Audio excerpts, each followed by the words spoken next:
വിഷ്ണുശാലിനിയുടെ ഇന്നത്തെ എപ്പിസോഡിൽ സത്യഭാമയുടെ കോടതി വീണ്ടും കുടുംബശ്രീയിൽ അങ്ങനെ തുടരുകയാണ്. അന്നേരം മുല്ലപ്പൂ കണ്ടെടുത്തപ്പോൾ ഞാനിത് അറിഞ്ഞതല്ല, എന്നെ കളിപ്പിക്കാൻ വേണ്ടി പറ്റിക്കാൻ വേണ്ടിയിട്ട് ചിലപ്പോൾ സുസ്മിത ചെയ്ത പണിയായിരിക്കും എന്ന ശാരദാമ്മയുടെ ഭാവത്തിൽ ഇങ്ങനെ ശാരദാമ്മയായിട്ട് അഭിനയിച്ച് ശാരിക പറയുകയാണ്. അന്നേരം സത്യഭാമ അങ്ങ് ദേഷ്യപ്പെടുകയാണ്. എന്ത് നീ അങ്ങനെ പറയാൻ പാടില്ല, സുസ്മിതയോ അവൾ ഇന്നലെ പിറന്നു വീണതേ ഉള്ളൂ, അവളെ കുറിച്ച് ഒരു അനാവശ്യം പറയരുത്, എൻ്റെ കുഞ്ഞു മോളാണ് എന്നൊക്കെ അങ്ങ് പ്രീതിഭാമ പറയുകയാണ്. അന്നേരം കറക്റ്റാണ് എന്ന് രാജീവ് ഇങ്ങനെ വിഷ്ണുവിനെ നോക്കി പറയുകയാണ്. തുടർന്ന് അങ്ങ് തലയറിഞ്ഞ് ചിരിക്കുകയാണ് അർജുനും വിഷ്ണുവുമൊക്കെ. തുടർന്ന് വസുമതിയായിട്ട് നിൽക്കുന്ന പ്രീതി ചോദിക്കുന്നുണ്ട്, കുറ്റവാളിയെ കണ്ടെത്തിയ സ്ഥിതിക്ക് ഇനി ശിക്ഷ വിധിക്കാമല്ലോ എന്ന്. അന്നേരം ആവാമെന്ന് പറഞ്ഞിട്ട് സത്യഭാമ ശിക്ഷ വിധിക്കുകയാണ്. നാട്ടിലെ മുല്ലപ്പൂക്കൾ മുഴുവൻ വാങ്ങി കുടുംബശ്രീയിൽ കറി വെച്ച് വിളമ്പിയ സ്ഥിതിക്ക് ശാരദാമ്മ നാട് മുഴുവൻ മുല്ലച്ചെടികൾ വച്ച് നട്ടുപിടിപ്പിക്കട്ടെ എന്ന്. അന്നേരം ആകെ അന്തം വിട്ടങ്ങ് ശാരിക നിൽക്കുകയാണ്. അത് കേട്ടങ്ങ് അർജുൻ അങ്ങ് തലതല്ലി ചിരിക്കുകയാണ്. ഇതുകൊണ്ട് എന്താ എത്ര ചിരിക്കാനെന്നും പറഞ്ഞ് വിഷ്ണു ഇരുന്ന് തോണ്ടുകയാണ് അർജുനെ. തുടർന്ന് ശാലിനി ഭാമ വീണ്ടും പറയുകയാണ്, പക്ഷേ അതിന് രാവിലെയും വൈകുന്നേരവും വെള്ളം ഒഴിച്ച് വളർത്തേണ്ടത് നിന്റെ ചുമതലയാണ് വസുമതി എന്ന് ഇങ്ങനെ പ്രീതിയെ നോക്കി പറയുന്നു. അങ്ങനെ പ്രീതി ഇങ്ങനെ സത്യഭാമയെന്ന് വിളിക്കുമ്പോൾ ചാടി എഴുന്നേൽക്കുകയാണ് ശാലിനി വസുമതി എന്നും വിളിച്ചുകൊണ്ട്. ഇതൊക്കെ കണ്ട് ശാരദാമ്മയും ശ്യാമയും ഒക്കെ ആകെ അങ്ങ് സന്തോഷിച്ചിരിക്കുകയാണ്. അയ്യോ എനിക്ക് വയ്യ മക്കളെ എന്നും പറഞ്ഞ് ശാരദാമ്മ അങ്ങ് പൊട്ടിച്ചിരിക്കുന്നുണ്ട്. തുടർന്ന് ശാലിനി അപ്പം അവരെല്ലാവരെയും ഭാവം മാറി പഴയ രീതിയിലേക്ക് വരികയാണ്. തുടർന്ന് എങ്ങനെ ഉണ്ടായിരുന്നു അമ്മയെന്ന് ശാലിനി ഇങ്ങനെ ചോദിക്കുകയാണ്. അന്നേരം അതിഗംഭീരമായിരുന്നു, നന്നായിരുന്നു എന്ന് പറയുകയാണ്. നീ ശരിക്കും സത്യഭാമ തന്നെയെന്ന് പറയുമ്പോൾ ഞാനോ അമ്മയെന്നും പറഞ്ഞ് പ്രീതി ചെല്ലുകയാണ്. അന്നേരം നീ ശരിക്കും വസുമതി തന്നെയെന്ന്. അന്നേരം എന്ന് അർജുൻ തലയാട്ടുന്നുണ്ട്. തുടർന്ന് ഞാനോ അമ്മയെന്നും പറഞ്ഞ് ശാരി ചെല്ലുകയാണ്. അന്നേരം നിനക്ക് അഭിനയിക്കാൻ അറിയില്ല മോളെ എന്ന് ശാരദാമ്മ പറയുന്നുണ്ട്. അന്നേരം കളിയാക്കുകയാണ്. രാജീവും വിഷ്ണുവും കൂടി അങ്ങ് ചേർത്ത് നിന്നങ്ങ് വാപൊത്തിച്ചിരിക്കുന്നുണ്ട്. അത് കാണുമ്പോൾ ശാരികയ്ക്കും പ്രീതിക്കും ശ്യാമയ്ക്കും ശാലിനിക്കും ഒക്കെ സങ്കടമാവുകയാണ്. തുടർന്ന് ബാക്കി ശാരദാമ്മ പറയുകയാണ്, നീ അഭിനയിക്കുകയായിരുന്നില്ല, ശരിക്കും ശാരദാമ്മയായിട്ട് ജീവിക്കുകയായിരുന്നു എന്ന്. അത് കേൾക്കുമ്പോൾ ശാരികയ്ക്കും എല്ലാവർക്കും സന്തോഷമാകുകയാണ്. ചിരിച്ചുകൊണ്ട് നിന്ന രാജീവും വിഷ്ണുവും വായും തുറന്ന് അങ്ങനെ നിൽക്കുകയാണ്. തുടർന്ന് ശ്യാമ ചെന്ന് വിഷ്ണുവിനോടും രാജീവിനോടും ഒക്കെ പറയുകയാണ്, ഞങ്ങളുടെ പെണ്ണുങ്ങളെ മിടുക്ക് കണ്ടില്ലേ, ഞങ്ങൾക്കും ഡാൻസ് കളിക്കണ്ടേന്നും പറഞ്ഞ് വാ ചേച്ചിമാരെയെന്ന് പറഞ്ഞ് വിളിച്ചിട്ട് വിഷ്ണുവിനെയും രാജീവിനെയും അർജുനെയും കുടിച്ച് മുമ്പോട്ട് തള്ളി നിർത്തിയിട്ട് അവർക്ക് ചുറ്റും നിന്നങ്ങ് ഡാൻസ് കളിക്കുകയാണ്. അന്നേരം അയ്യേ വേണ്ട എന്നൊക്കെ പറയുമ്പോൾ രാജീവിനെ ശാരി നുള്ളുകയും വിഷ്ണുവിനെ മാന്തുകയും ഒക്കെ ശാലിനി ചെയ്യുന്നുണ്ട്. തുടർന്ന് മതി നിർത്ത്, അധികം ഇതൊന്നും വേണ്ട, നമുക്ക് നിങ്ങളെക്കാൾ നന്നായിട്ട് ഈ മണ്ടത്തരം കളികളൊന്നും വേണ്ട, വേറെ എന്തെങ്കിലും ഉണ്ടെങ്കിൽ പറയ് എന്നിങ്ങനെ വിഷ്ണു പറയുകയാണ്. അന്നേരം ശാലിനി ചോദിക്കുന്നുണ്ട്, എങ്കിൽ പിന്നെ നമ്മൾ വൃത്തിയായിട്ട് ചെയ്യുന്ന കാര്യം നിങ്ങളോട് ചെയ്യാൻ പറഞ്ഞാൽ നിങ്ങൾ മൂക്കുകൊണ്ട് ഇക്ഷ വരയ്ക്കുമെന്ന്. അന്നേരം അതെന്തോന്ന് കാര്യം, അങ്ങനെയൊന്നുമില്ല, അങ്ങോട്ട് പറഞ്ഞാട്ടെ എന്ന് രാജീവ് പറയുകയാണ്. അന്നേരം ഓവർ കോൺഫിഡൻസ് എന്നിങ്ങനെ ശാലിനി പറയുമ്പോൾ ശരി നിങ്ങൾ പറയുന്ന അർജുനും പറയുകയാണ്. തുടർന്ന് ആയിക്കോട്ടെ എന്ന് പറഞ്ഞിട്ട് ശാലിനിയും ശാരികയും ശ്യാമയും പ്രീതിയും കൂടി ഇങ്ങനെ വട്ടം കൂടി നിന്ന് എന്തോ പദ്ധതി മെനയുകയാണ്. അതേസമയം വിഷ്ണു രാജീവിനെയും അർജുനെയും പിടിച്ചിട്ട് ചോദിക്കുകയാണ്, അല്ല എന്തായിരിക്കും അത്? അന്നേരം അർജുൻ ചോദിക്കുന്നുണ്ട്, അത് ശരിയാണ്, എന്തായിരിക്കും അവർക്ക് ചെയ്യാൻ പറ്റുന്നത് നമുക്ക് ചെയ്യാൻ പറ്റാത്തതുമായ കാര്യം എന്ന് പറയുമ്പോൾ വിഷ്ണു പറയുകയാണ്, ചിലപ്പോൾ സാറിന് അറിയായിരിക്കും. എന്താ സാറേ എന്ന് ചോദിക്കുന്നുണ്ട്. അന്നേരം എനിക്കറിയില്ല എന്ന് പറയുമ്പോൾ വിഷ്ണു ചോദിക്കുകയാണ്, പിന്നെ എന്തോന്നിന് കയറ്റി വിട്ടതെന്ന്. അന്നേരം നമ്മൾ തോക്കാൻ പാടില്ലല്ലോ, അങ്ങനെ ധൈര്യത്തിന് ഞാൻ പറഞ്ഞതാണ് എന്ന് പറഞ്ഞ് അവരിങ്ങനെ ചുറ്റും കൂടി ഇന്ന് ആലോചിക്കുകയാണ്.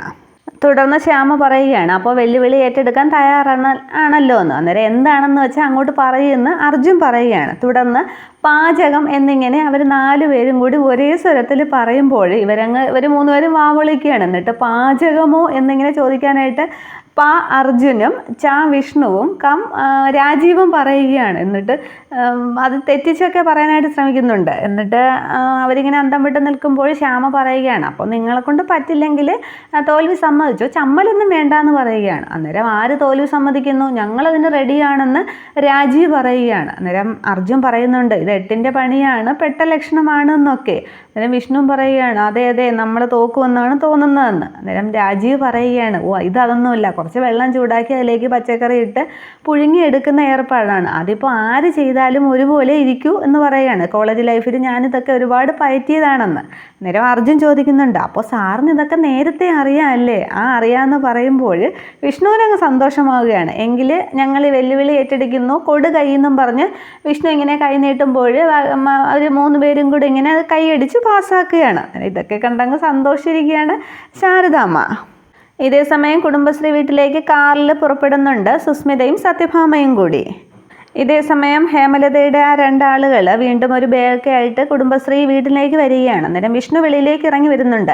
അവർ പറഞ്ഞുകൊണ്ടാണ് വരുന്നത്, വിഷ്ണുവോടെ കാണുമോ അവൻ്റെ മുമ്പിൽ പെടുമോ എന്നൊക്കെ. അതിലൊരുത്തനാണെങ്കിൽ വിഷ്ണുവിനെ ഭയങ്കരമായിട്ട് പേടിക്കുന്നുണ്ട്. അന്നേരം നീ ധൈര്യമായിട്ട് വാടാന്നും പറഞ്ഞ് മറ്റേയാൾ വിളിച്ചുകൊണ്ട് വരികയാണ്. തുടർന്ന് വിഷ്ണു ഒന്ന് എന്താ എവിടെയെന്ന് ചോദിക്കുമ്പോൾ നമ്മൾ രാമായണ പൂജ നടക്കുകയല്ലേ, അപ്പോൾ സീരിയൽ ലൈറ്റ് ഇടാനായിട്ട് ഡെക്കറേഷന് വേണ്ടിയിട്ടാണ് എന്ന് പറയുന്നുണ്ട്. അന്നേരം വിഷ്ണു ഒരു സംശയത്തോടു കൂടിയാണ് നോക്കുന്നത്. അന്നേരം ആ പേടിച്ച് നിൽക്കുന്നവനോട് തന്നെ ഞാൻ എവിടെയോ കണ്ടിട്ടുണ്ടല്ലോ എന്ന് ചോദിക്കുന്നുണ്ട്. അന്നേരം ഞാൻ എല്ലായിടത്തും ഇങ്ങനെ ലൈറ്റ് ഇടാനായിട്ട് പോകുന്നുണ്ട്, അങ്ങനെ കണ്ടതായിരിക്കും എന്ന് പറയുന്നുണ്ട്. അന്നേരം ആര് വിളിച്ചിട്ടാണ് വന്നതെന്ന് ചോദിക്കുമ്പോൾ നമ്മൾ ഗോപാലകൃഷ്ണൻ ചേട്ടൻ പറഞ്ഞിട്ടാണ് വന്നത് എന്ന് പറയുന്നുണ്ട്. എങ്കിൽ തുടങ്ങിക്കോ എന്ന് പറയുകയാണ്. അന്നേരം അവർ ആ വരാന്തയിലേക്ക് ബാഗ് വെച്ചിട്ട് ലൈറ്റൊക്കെ എടുത്ത് പണി തുടങ്ങുകയാണ്. തുടർന്ന് വിഷ്ണു അവരെ ഒന്ന് ചുറ്റിപ്പറ്റി നോക്കിയിട്ട് അങ്ങ് തിരിഞ്ഞു പോകുന്നുണ്ട്. ഇതേ സമയം പേടിച്ച് നിന്നും പറയുന്നുണ്ട്, തൽക്കാലം കഷ്ടിച്ച് നമ്മൾ രക്ഷപ്പെട്ടു എന്ന്. അന്നേരം പേടിക്കാതിരിക്കുന്നൊക്കെ മറ്റേയാൾ പറയുന്നുണ്ട്. ഇതേ സമയം ഹോട്ടലിനകത്ത് സത്യഭാമയുടെയും പിന്നെ വസുമതിയുടെയും ഒക്കെ വേഷമൊക്കെ മാറി പ്രീതിയും ശാലിനിയും ശാരിയും കൂടി സെറ്റ് സാരിയൊക്കെ എടുത്ത് റെഡിയായിട്ട് ഒരുങ്ങി വന്നിരിക്കുകയാണ്. എന്നിട്ട് പ്രീതി ചോദിക്കുന്നുണ്ട്, അല്ല അവരാരെയും കാണാനില്ലല്ലോ, ഇനിയിപ്പോൾ അവരെന്തെങ്കിലും ഗൂഢാലോചന നടത്തുകയാണോ, ഇനിയിപ്പോൾ ഇവിടെ പാചകം ചെയ്തു എന്ന് പറഞ്ഞിട്ട് ഹോട്ടലിൽ നിന്നെങ്ങാനും വരുത്താനുള്ള പരിപാടിയാണോ എന്നൊക്കെ പ്രീതി ചോദിക്കുന്നുണ്ട്. അതിന് അത്രയ്ക്കുള്ള സംഭവമൊന്നും കാണില്ല, ചിലപ്പോൾ 4 കാലും പറിച്ച് ഓടിക്കാണും എന്നൊക്കെ ശാലിനി പറയുകയാണ്. തുടർന്ന് ശ്യാമ പറയുന്നുണ്ട്, അങ്ങനെയൊന്നും പറ്റില്ല, ഇവിടത്തുള്ള പച്ചക്കറികൾ വെച്ച് തന്നെ പാചകം ചെയ്യണമെന്ന്. എന്നാൽ ഇത്രയും സമയം അവർ എന്തെടുക്കുക എന്നും പറഞ്ഞ് ശാരിയെ ഇങ്ങനെ പറഞ്ഞ് ആലോചിച്ചുകൊണ്ട് നിൽക്കുമ്പോഴാണ് ഒരു 3 പേരും കൂടി വെളിയിൽ നിന്ന് കയറി വരുന്നത് ഒരു രംഗം കാണേണ്ടത് തന്നെയാണ്. വിഷ്ണുവിൻ്റെ തലയെക്കെട്ടും അർജുനും രാജീവും ഒക്കെ ഇളിയിൽ തോർത്ത് വെച്ച് ഇങ്ങനെ കെട്ടിയിരിക്കുകയാണ്. വിഷ്ണുവിൻ്റെ കയ്യിൽ വലിയ വാർപ്പിലൊക്കെ ഇളക്കുന്ന ചട്ടും ഇരിപ്പുണ്ട്. അർജുൻ്റെ കയ്യിലൊരു ഉഗ്രം വെട്ടുകത്തി, പിന്നെ രാജീവിൻ്റെ കയ്യിലും അതേപോലെ ഒരു ചെറിയ ചട്ടും ഇരിപ്പുണ്ട്. എന്നിട്ട് ഇങ്ങനെ ഗാംഭീര്യത്തോടുകൂടിയുള്ള യുദ്ധത്തിനൊക്കെ പോകുന്ന കണക്ക് അത് തോളിൽ വെച്ചിരിക്കുകയാണ് അർജുനല്ല വിഷ്ണു ചട്ടുവുമൊക്കെ. എന്നിട്ട് ഇങ്കപ്പാറ് എന്നിങ്ങനെ വിഷ്ണു വന്നെന്ന് പറയുകയാണ്. അന്നേരമാണ് ഇവരെല്ലാവരും അങ്ങോട്ടത്തേക്ക് നോക്കുന്നത്. അവരുടെ മട്ടും ഭാവമൊക്കെ കണ്ടിട്ട് എല്ലാവർക്കും ചിരി വരികയാണ്. തുടർന്ന് നമ്മൾ ഓടിപ്പോയതൊന്നുമല്ല, പടച്ചട്ട അണിയാൻ പോയതാണ് എന്ന് പറഞ്ഞ് അവർ 3 പേരും കൂടി ഇവരുടെ അടുത്തേക്ക് വരികയാണ്. അന്നേരം ആകെ അടിമുടി നോക്കിയിട്ട് ഇതാണോ പടച്ചട്ട എന്നിങ്ങനെ കളിയാക്കുകയാണ് ശാലിനി. തുടർന്ന് വിഷ്ണു ഇങ്ങനെ മോഹൻലാലിൻ്റെ സ്റ്റൈലിലൊക്കെ പറയുന്നുണ്ട്, ചില കാര്യങ്ങൾ പഠിക്കുമ്പോൾ പുതിയ പടച്ചട്ടയൊക്കെ വേണം എന്നിങ്ങനെ ചട്ടുവുമൊക്കെ തോളി വെച്ച് പറയുകയാണ്. അതെല്ലാം കാണേണ്ടത് തന്നെയാണ്. നിങ്ങൾ ടി വിയിൽ കാണുമ്പോൾ മനസ്സിലാകും. പറഞ്ഞ് പ്രതിഫലിപ്പിക്കുമ്പോൾ എത്രത്തോളം മനസ്സിലാകുമെന്ന് എനിക്ക് പറയാനായിട്ട് പറ്റില്ല. തുടർന്ന് ഈ വിഷ്ണുവിൻ്റെ ഈ ഗാംഭീര്യത്തോടെയൊക്കെ നിൽക്കുന്നത് കാണുമ്പോൾ രാജീവ് മനസ്സിൽ കരുതുകയാണ്, ഞാനായിട്ട് ഒട്ടും കുറയ്ക്കാൻ പാടില്ല, കർണൻ, നെപ്പോളിയൻ, ഭഗത് സിംഗ് ഇവരാണ് എൻ്റെ ഹീറോസ് എന്നിങ്ങനെ പറഞ്ഞു തുടങ്ങുകയാണ്. അന്നേരം ശ്യാമ ചോദിക്കുകയാണ്, അതിന് അവർ 3 പേരും തോറ്റുപോയതല്ലേ എന്ന്. അന്നേരം രാജീവ് അങ്ങ് വല്ലാതാവുകയാണ്. തുടർന്ന് വാപൊത്തിച്ചിരിക്കുകയാണ് ശാരദാമ്മയും മറ്റുള്ള എല്ലാവരും. അന്നേരം അർജുൻ പതിയെ രാജീവിനോട് ചോദിക്കുകയാണ്, എൻ്റെ സാറേ ഇതൊക്കെയാണ് ഇവിടെ പറയേണ്ടതെന്ന്. അന്നേരം ഒരു ഡയലോഗ് പറഞ്ഞപ്പോൾ മാറിപ്പോയതാണ്, ക്ഷമിക്കെന്ന്. അന്നേരം ഇതാണ് വിവരം കൂടിപ്പോയാലുമുള്ള കുഴപ്പം എന്നിങ്ങനെ അർജുൻ പറയുമ്പോൾ അതുകൊണ്ടാണ് ഞാൻ ഒന്നിനും പഠിക്കാൻ പോവാത്തത്, നാറാനും ഒരു ചങ്കുറ്റം വേണം എന്നിങ്ങനെ അവർ 3 പേരും തങ്ങളിൽ മാത്രമായിട്ട് പറഞ്ഞുകൊണ്ടിരിക്കുമ്പോൾ എന്താണ് അവിടെ ഒരു ഗൂഢാലോചന എന്ന് ശ്യാമ ചോദിക്കുകയാണ്. തുടർന്ന് ഇനി പോയി പാചകം ചെയ്തില്ലെങ്കിൽ നിങ്ങൾ തോറ്റതായിട്ട് പ്രഖ്യാപിക്കുമെന്ന് ശ്യാമ പറയുമ്പോൾ ഞങ്ങളിതാ തുടങ്ങാൻ പോവുകയാണെന്ന് പറഞ്ഞ് അവർ 3 പേരും കൂടെ ഓടിയങ്ങ് അടുക്കളയ്ക്ക് അകത്തേക്ക് കയറുകയാണ്. എന്നിട്ട് ആകെ ഒരു ബഹളത്തോടു കൂടി പാചകം തുടങ്ങുകയാണ്. ഈ സമയത്ത് ഇവരുടെ സന്തോഷമൊക്കെ കണ്ട് ശാരദാമ്മ ഇരിക്കുമ്പോൾ ശാരിക പറയുന്നുണ്ട്, അമ്മയും അച്ഛനും കൂടി ഇപ്പോൾ ഈ സമയത്ത് ഇവിടെ വേണ്ടതായിരുന്നു അല്ലേ എന്ന്.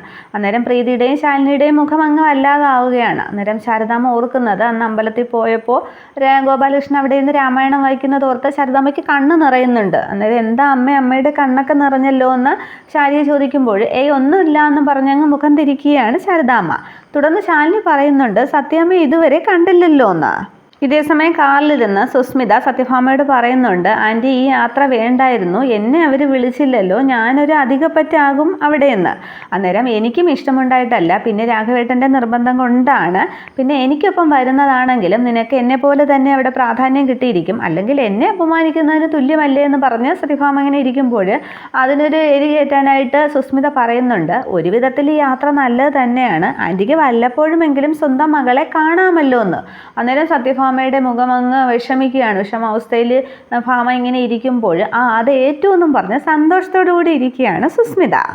ഇതേസമയം അടുക്കളയിൽ ഞെരിച്ച് വെച്ച് പാചകം നടക്കുകയാണ്. വിഷ്ണു പച്ചക്കറിയൊക്കെ അരിയുന്നു, രാജീവ് തേങ്ങ ചിരകുന്നു, അർജുൻ അവിടെ എന്തൊക്കെയോ ചെയ്യുന്നുണ്ട്. ഈ സമയത്ത് ശ്യാമ പറയുകയാണ്, അല്ലമ്മേ നമ്മൾ പട്ടിണിയാവുമെന്നാണ് തോന്നുന്നതെന്ന്. അന്നേരം എന്താന്നിങ്ങനെ ശാരദാമ്മ ചോദിക്കുമ്പോൾ, അല്ല അവരവിടെ പച്ചക്കറിയൊക്കെ വെട്ടിക്കൂട്ടിയിട്ട് എന്തൊക്കെ ഉണ്ടാകുന്നുണ്ട്, അതൊക്കെ വായിൽ വെക്കാൻ കൊള്ളുമോ എന്ന് എങ്ങനെ അറിയാമെന്ന്. അന്നേരം ചുമ്മാ ഇരിക്കടിയെന്ന് ശാരദാമ്മ പറയുകയാണ്. അന്നേരം ഇതൊക്കെ ശ്രദ്ധിക്കുകയാണ് അവർ 3 പേരും കൂടി. തുടർന്ന് ശ്യാമ പറയുകയാണ്, അല്ല അമ്മയല്ലേ പറയാറുള്ളത്, വിഭവങ്ങൾ വെന്ത് വരുമ്പോൾ അതിൻ്റെ മണത്തിനൂടി രുചി നാവിലെത്തുമെന്ന്. ഇതിപ്പോൾ തൊടിയിൽ പഴുത്ത് നിൽക്കുന്ന ചക്കയുടെ മണമല്ലാതെ കാറ്റിൽ വേറൊന്നും വരുന്നില്ല എന്ന്. അന്നേരം അവർ 3 പേരും അങ്ങ് വാവളിക്കുകയാണ്. തുടർന്ന് രാജീവ് പറയുകയാണ്, കണ്ടാന്നിങ്ങനെ അർജുനോടും വിഷ്ണുവിനോടും പറയുമ്പോൾ അവിടെ എന്തായി എന്നും പറഞ്ഞ് ആകെ നിരാശയോടുകൂടി വിഷ്ണു അങ്ങ് മാറിപ്പോവുകയാണ്.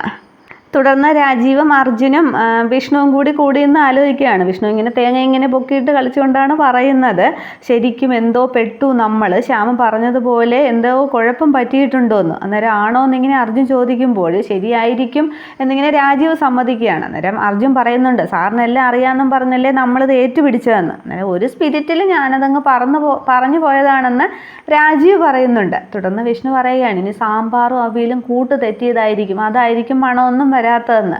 അന്നേരം എങ്കിൽ ശരിക്കുള്ള കൂട്ടെന്ന് പറഞ്ഞതെന്ന് രാജീവ് വിഷ്ണുവിനോട് ചോദിക്കുകയാണ്. അന്നേരമാണ് വിഷ്ണു ഓർക്കുന്നത്, അന്ന് ശാലിനിക്ക് കൈ വയ്യാതിരുന്നപ്പോൾ തന്നെ കൊണ്ട് പാചകം ചെയ്യിച്ചത്. തുടർന്ന് അത് ഓർത്ത ശേഷം വിഷ്ണു പറയുകയാണ്, അതെ അന്ന് ഒരു ദിവസം എനിക്ക് ശാലിനി അവിലുണ്ടാക്കുന്നതിൻ്റെ സ്പോക്കൺ ഇംഗ്ലീഷ് ക്ലാസ് എനിക്ക് എടുത്തിരുന്നു, പക്ഷേ എനിക്ക് അങ്ങോട്ട് കിട്ടുന്നില്ല, ശാലിനിയോട് ചോദിച്ചു നോക്കാമെന്ന് പറഞ്ഞിട്ട് ഇങ്ങനെ ചൂളം അടിച്ച് ശാലിനിയെ വിളിക്കുകയാണ്. അന്നേരം ശാലിനി നോക്കുന്നുണ്ട്. തുടർന്ന് ഇങ്ങോട്ട് വരാനായിട്ട് പറഞ്ഞു തരാൻ പറയുമ്പോൾ ഇല്ല എന്നങ്ങ് തലയിലേക്ക് കാണിക്കുകയാണ് ശാലിനി. അന്നേരം അവരങ്ങ് നിരാശയാവുകയാണ്. കിട്ടിയോ എന്ന് ചോദിക്കുമ്പോൾ ഇല്ല കിട്ടിയില്ല എന്ന് വിഷ്ണു പറയുന്നുണ്ട്. തുടർന്ന് ഈ സമയത്താണ് രാജീവ് ഓർക്കുന്നത്, അന്ന് സ്കൂളിലെ കുട്ടികൾക്ക് കൊണ്ടുപോകാനായിട്ട് ശാരിക അവിടെ വീട്ടിൽ അവിയൽ വെച്ചപ്പോൾ രാജീവ് കാല് കയ്യായിരുന്ന രാജീവ് പോയി ടേസ്റ്റൊക്കെ നോക്കിയത്. അന്നേരം രാജീവ് പറയുന്നുണ്ട്, അതെ ശാരിക എനിക്കൊരു കൂട്ട് പറഞ്ഞു തന്നിട്ടുണ്ട്, ശാരികയോട് ചോദിക്കാമെന്ന്. എന്നിട്ട് ശാരികയെ ഇങ്ങനെ വിളിക്കുകയാണ്, സൗണ്ട് ഉണ്ടാക്കി വിളിക്കുമ്പോൾ ശാരിക നോക്കുന്നുണ്ട്. എന്നിട്ട് അവിയലിൻ്റെ കൂട്ട് പറഞ്ഞു താന്ന് പറയുമ്പോൾ ഇല്ല എന്ന് ശാരികയും പറയുന്നുണ്ട്. അന്നേരം രാജീവിനെ കളിയാക്കുകയാണ് വിഷ്ണുവും അർജുനും കൂടി ചേർന്ന്. തുടർന്ന് അർജുൻ പറയുകയാണ്, അതെ ആരുടെയും കൂടെ നമുക്ക് വേണ്ട, ഈ പാചകകലയിൽ ഏറ്റവും നല്ല ഒരാളുണ്ട്, ഏറ്റവും വലിയ വിദ്വാനുണ്ട്, അതാരാണെന്നറിയാമോ, നളൻ എന്നിങ്ങനെ പറയുകയാണ്. അപ്പം വിഷ്ണു പറയുകയാണ്, ആണോ എങ്കിൽ പിന്നെ അയാളെ വിളിക്കുമെന്ന്. അന്നേരം എൻ്റെ അളിയ ഒന്നും മിണ്ടാതിരിക്കുമെന്ന് പറയുകയാണ് രാജീവ്. തുടർന്ന് അർജുൻ പറയുകയാണ്, വിഷ്ണു പറഞ്ഞത് ശരി തന്നെയാണ്, നമ്മൾ ശരിക്കും പെട്ടു, ആരുടെയും സഹായമില്ലാതെ നമുക്കിത് ചെയ്യാനായിട്ട് സാധിക്കില്ല എന്ന്. അന്നേരം ആരും നമ്മളെ സഹായിക്കാനാന്ന് വിഷ്ണു ചോദിക്കുമ്പോൾ പോക്കറ്റിൽ നിന്ന് മൊബൈൽ എടുക്കുകയാണ് അർജുൻ. അന്നേരം ഭാര്യയെ വിളിക്കാനായിരിക്കുമെന്ന് രാജീവ് കളിയാക്കുന്നുണ്ട്. അന്നേരം ഒരു ഭാര്യയും വിളിക്കാനില്ല, അതിനാണ് ഇൻ്റർനെറ്റ്, ഭൂമിക്ക് മുകളിലും ആകാശത്തിന് താഴെയുമുള്ള എന്തും ഈ ഇതിൽ കിട്ടും, നമുക്കിതിൽ നോക്കാമെന്ന്. അന്നേരം നോക്ക് സാറേ എന്നും പറഞ്ഞ് രാജീവിൻ്റെ കയ്യിലേക്ക് ഫോൺ കൊടുക്കുകയാണ്. അന്നേരം ഇതൊക്കെ അവിടെ ഇരിക്കുന്ന ബാക്കി എല്ലാവരും ശ്രദ്ധിക്കുന്നുണ്ട്. തുടർന്ന് ശ്യാമ ഇങ്ങനെ എത്തി നോക്കുകയാണ്. അന്നേരം മൊബൈലിൽ അവരിങ്ങനെ സെർച്ച് ചെയ്യുമ്പോൾ ശ്യാമ ഓടി വന്ന് മൊബൈലങ്ങ് വാങ്ങിക്കുകയാണ്. അന്നേരം ഇത് പറ്റില്ല എന്ന് ശ്യാമ പറയുമ്പോൾ അങ്ങനെ നിബന്ധനയൊന്നും ഇല്ലല്ലോ എന്ന്. അന്നേരം ടാസ്ക് തന്നെയാണ്, ഒരു ഇൻ്റർനെറ്റിൻ്റെയും ഒന്നിൻ്റെയും സഹായം പാടില്ല എന്ന് പറയുമ്പോൾ വിഷ്ണുവിന് ആകെ അങ്ങ് ദേഷ്യം വരികയാണ്. വിഷ്ണു പറയുന്നത് അതൊന്നും പറ്റില്ല, ശാരദാമ്മയെ ഒന്ന് പറഞ്ഞ് നമ്മളെ കൊണ്ടല്ലാതെ പറ്റില്ല എന്ന് പറയുമ്പോൾ ശാരദാമ്മയെ വിളിക്കുകയാണ്. തുടർന്ന് ശാരദാമ്മ മോളെ അങ്ങനെ ആയിക്കോട്ടെ ചെയ്യാൻ സമ്മതിക്കുക എന്ന് ശ്യാമയോട് പറയുകയാണ്. അന്നേരം ശ്യാമ പറ്റില്ല എന്നും പറഞ്ഞ് കടം പിടുത്തത്തിൽ അങ്ങ് നിൽക്കുകയാണ്. അത് നടക്കില്ല എന്ന് മനസ്സിലായപ്പോൾ വിഷ്ണു ചോദിക്കുകയാണ്, എങ്കിൽ പിന്നെ ശാരദാമ്മ ഒന്ന് സഹായിക്കാമോ എന്നും പറഞ്ഞ് നിൽക്കുമ്പോൾ ശാരദാമ്മ ശ്യാമയെ നോക്കുമ്പോൾ സമ്മതിക്കില്ല എന്ന് പറയുകയാണ്. അന്നേരം ശാരദാമ്മ ഇങ്ങനെ കൈ മലത്തുകയാണ്, സഹായിക്കാൻ പറ്റില്ല എന്ന്. എങ്കിൽ പിന്നെ എന്നും പറഞ്ഞ് വിഷ്ണു തേങ്ങയുമായിട്ട് ദേഷ്യത്തോടെ അങ്ങ് തിരിച്ച് അവരുടെ അടുത്തേക്ക് പോയിട്ട് 3 പേരും കൂടി വീണ്ടും ആലോചിച്ച് നിൽക്കുകയാണ്. അന്നേരം ശ്യാമ ഓടിച്ചെന്ന് ശാലിനിക്ക് ഇങ്ങനെ കൈയടിക്കുകയാണ്, അവർ പെട്ടല്ലോ എന്നുള്ള രീതിക്ക്. ഒരു തമാശയായിട്ടാണ് ഈ രംഗങ്ങളെല്ലാം കാണിക്കുന്നത്. ഈ സമയത്താണ് സത്യഭാമയും സുസ്മിതയും കൂടി കുടുംബശ്രീ വീട്ടിലെത്തുന്നത്. അവർ കാറിൽ നിന്ന് ഇറങ്ങുമ്പോഴേക്കും എപ്പിസോഡ് അവസാനിക്കുകയാണ്. ഇന്നത്തെ എപ്പിസോഡ് പറഞ്ഞത് നിങ്ങൾക്ക് എത്രത്തോളം മനസ്സിലായി എന്നുള്ളത് കമൻ്റായിട്ട് പറയണം കേട്ടോ. ചിലതൊക്കെ പറഞ്ഞിട്ട് എനിക്ക് തന്നെ കാണുമ്പോൾ അത് പറയണോ ചിരിക്കണോ എന്നുള്ളൊരവസ്ഥയായിരുന്നു. എന്തായാലും അഭിപ്രായങ്ങൾ കമൻറ്റ് ചെയ്യുക. Thank you.